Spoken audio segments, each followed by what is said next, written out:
Hi, you're listening to the Creative Bar podcast. This is the podcast where we help you get to your full creative potential. I'm your host, Masha Tisa. Thank you so much for listening. I just want to give feedback before we move on. Thank you so much for the continuous feedback I keep getting on my recording on clarity. People have actually agreed on the fact that sometimes when you get to a moment of clarity, there's always something that will always come up to test your resolve.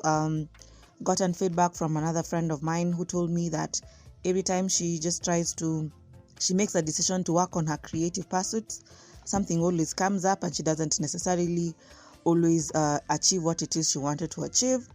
And I think what I'm learning is, in as much as things will always come up because this is life, it's upon us to understand why it is we were clear about a particular thing and set up, even if it's extra time, to make sure we achieve it. Because the thing about time is things will always come up. So it's upon us to put up the extra time. So I'm really happy that all of us are able to, find something from it. So this is my encouragement to you who's probably listening for the first time. Welcome. And also go listen to that. And there are also so many other recordings from different people and also myself you can go listen to. Maybe, hopefully, you can be encouraged by one or two.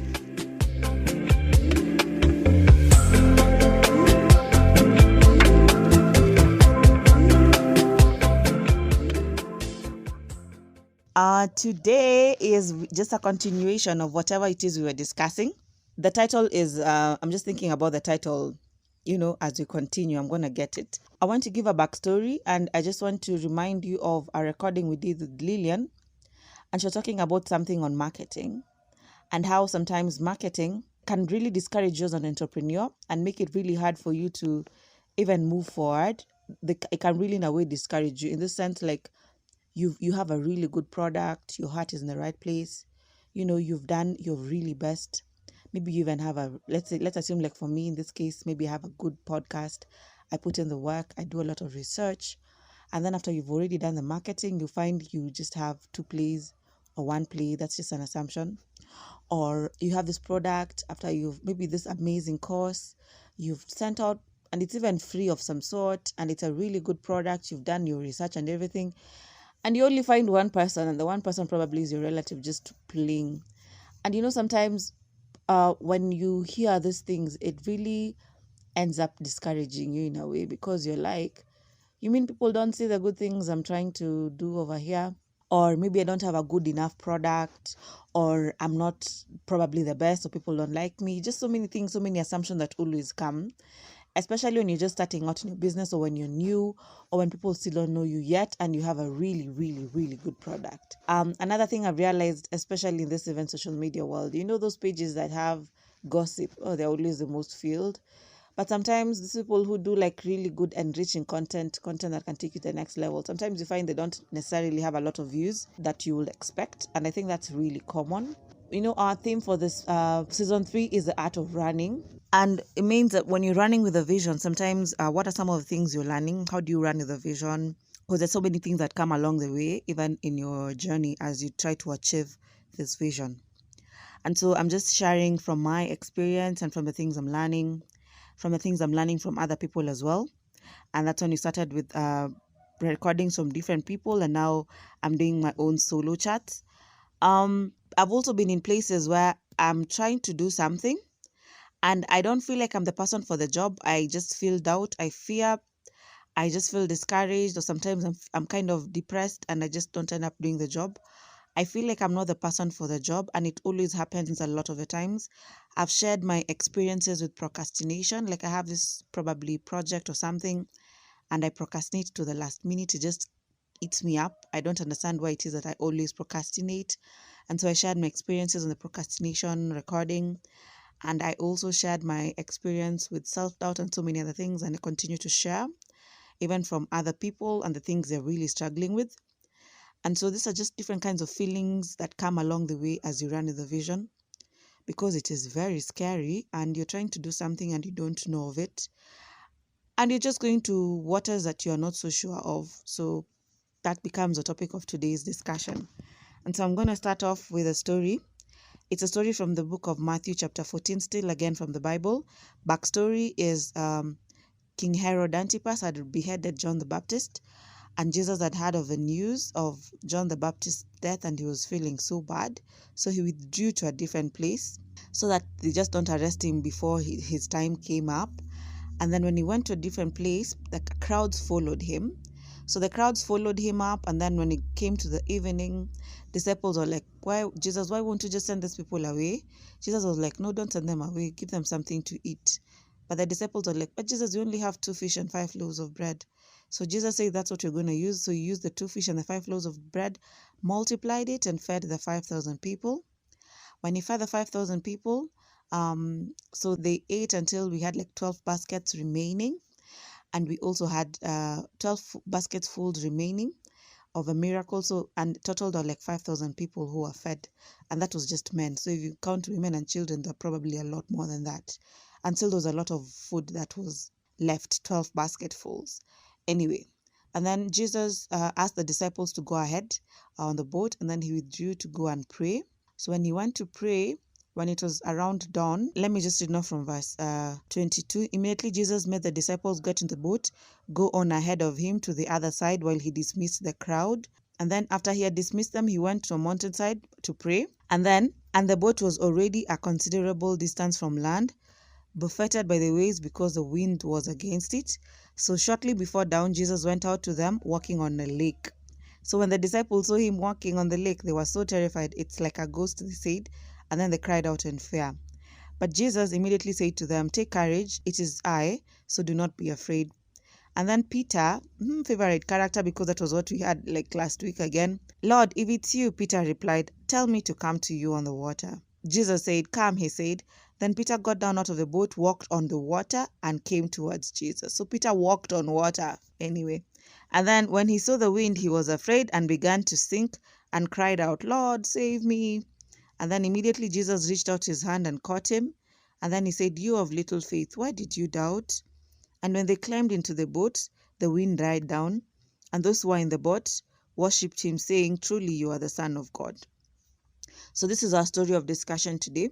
I want to take note of different things. One, we have disciples on the boat who were scared. Initially, they thought he was a ghost. We have this disciple called Peter, who decided to take the risk and walk on water. And actually, he did walk on water. And then we have a storm that is really terrifying. And you know how storms are like. I don't think I'll even think of walking in a storm. It's just so hard. I don't think if I was a disciple at this point, probably I'll be those disciples who are in the boat. Anyway, I don't know. So there's this Peter, and then there's Jesus who's walking on water. And like eventually now, Jesus was telling them, "Why did you doubt?" And then they sat down and say, "Hey, truly, you're the Son of God." So I want you to picture yourself. So say the theme is the art of running. Now, walking on water was probably Jesus was the first person to walk on water. I don't think they'd seen anybody walk on water before. And I still haven't known of anybody who's walked on water before. So I only know Jesus, which is another miracle that Jesus performed. So you're walking on water, something that is completely impossible, or not impossible, something that hasn't been done before. And here we have Peter who's just trying to, "Can I just come and walk on water as well?" Peter started walking on water. Now, this is you as a person who's running with a vision. Sometimes it feels like you are taking a step, or it's like you're walking on water. You're like this Peter, and you're going to places you have no idea of. Sometimes people have it figured out, but sometimes there's some things you're trying to build, you have no idea how it's going to turn out. You're just risking things here and there. So you're just walking on water. And the thing is, as long as Peter always looked on Jesus, he was walking. He always made a step ahead. But then when he looked at the storm, he started sinking. So the title of today would be, "Don't Trust Your Feelings." You see, now feelings are things that are in the storm. Feelings of doubt, feelings of insecurity, feelings you're not enough, feeling that you are not the person for the job, you are ill-trained, you're ill-equipped, you are short, you're tall, whatever it is, that is the voices that just come to you and tell you you're not the person for the job. Even the discouragement you probably get from people when you're trying to do this impossible thing and achieve this impossible. It's possible, but you're trying to do something impossible probably because you're the first person, or you don't know who to look for, you don't know where to look at, you're just there. Now, don't trust your feelings, because the thing is, it was stormy, and he still walked on water during the storm, and he only started thinking when he looked at the things in the storm. So it means when you're running with this vision, you will fear, You will doubt, you will be discouraged, all those feelings will just run in your head. You'll be depressed at some point.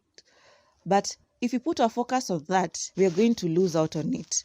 But if we choose to put our focus on the goal, on the vision, that's why we were talking about clarity initially. What exactly is the vision?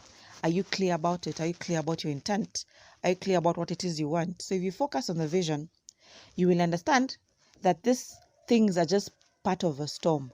Of course, the storm is there. The storm will always be there. So you need to learn to do things afraid. You need to learn to do things afraid. Understand that today in the morning you'll wake up and feel like not going to the office. You'll feel like doing Netflix and chill.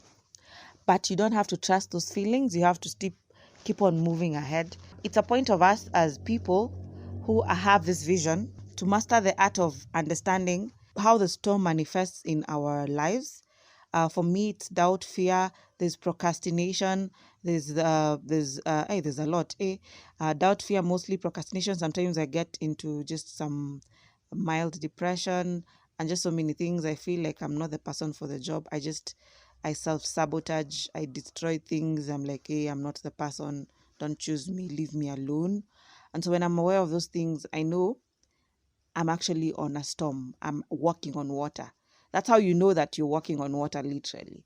And so because I'm trying to do these impossible things, I know these are just things in the storm. So I will feel it, but I won't trust it. I will move. I'll feel the doubt, but I won't trust it. I'll still keep on moving. As long as my focus is on the goal, my focus is on Jesus in this point, I'm like, I'll always make a step forward as long as I'm always focused and I'm always doing something to make sure I continue achieving it. So doubt, fear, or whatever, I'm just going to do it afraid. Yes, you've told me to go probably do this talk and I'm supposed to go speak in a multitude of people. I'm not the kind of person who I prefer probably speaking in a podcast. That's why, nobody is seeing me. All you can do is just hear my voice. Here you are telling me to go speak in front of people. Hey, I'll still doubt myself. You're like, Masha, who are you? You don't have the content. You are useless. All those things, I'll fill them.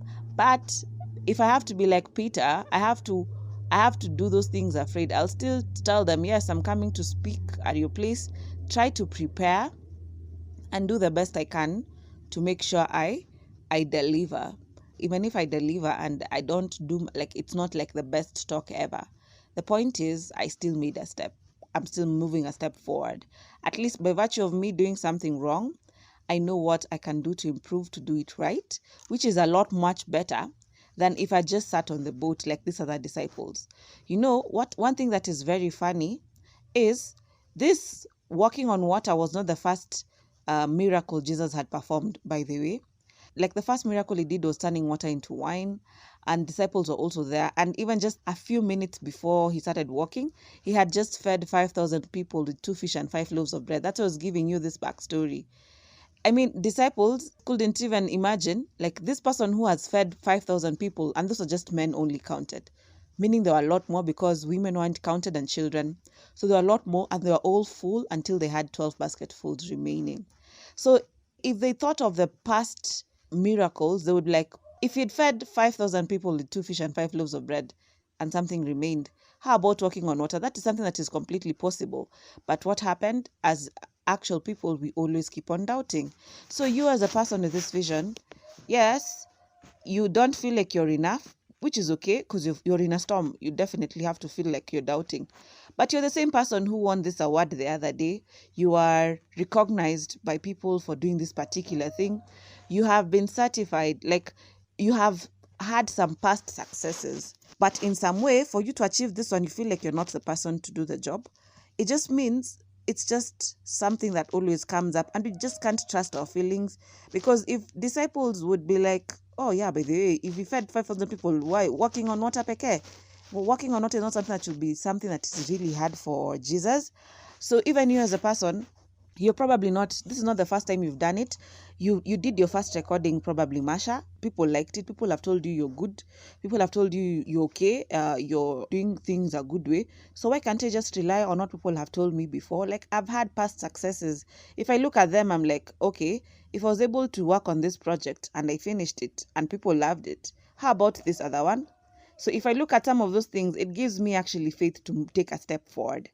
But sometimes you find what these things of doubt, fear, depression, all those nonsense that comes with a storm is they make you feel like you're the first person to do it, or they make you feel like you've never done this thing before, or you're not enough to do this thing. Let me tell you, person who's listening, you are enough. Let's take count of the previous miracles we've done. In this case, let's always remember the things we've done before that are great. Celebrate them. And when you're here working on water, when your focus is on the goal, when your focus is on Jesus, when our focus is on the goal, we will always remember those things and say, if I was able to do this and I finished and I made it and I didn't die, that means I'm going to be taking a step forward. So in summary, I just want you to know, don't ever trust your feelings. Don't ever trust your feelings. If there's anything you get from this recording, never, ever trust your feelings. Yeah, they're there, but don't trust them.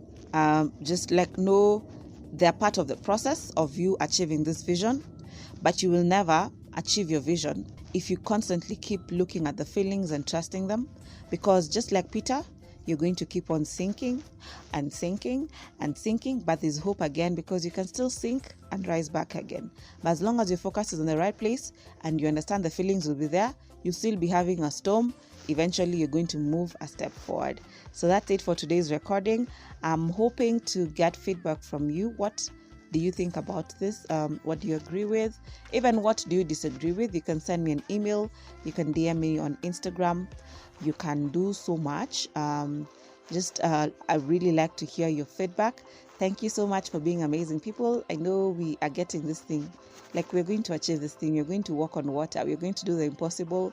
We are going to do them afraid. We're just going to do things like we feel we're not equipped for, because at the end of the day, we do not trust our feelings. Have a good day. Till next time.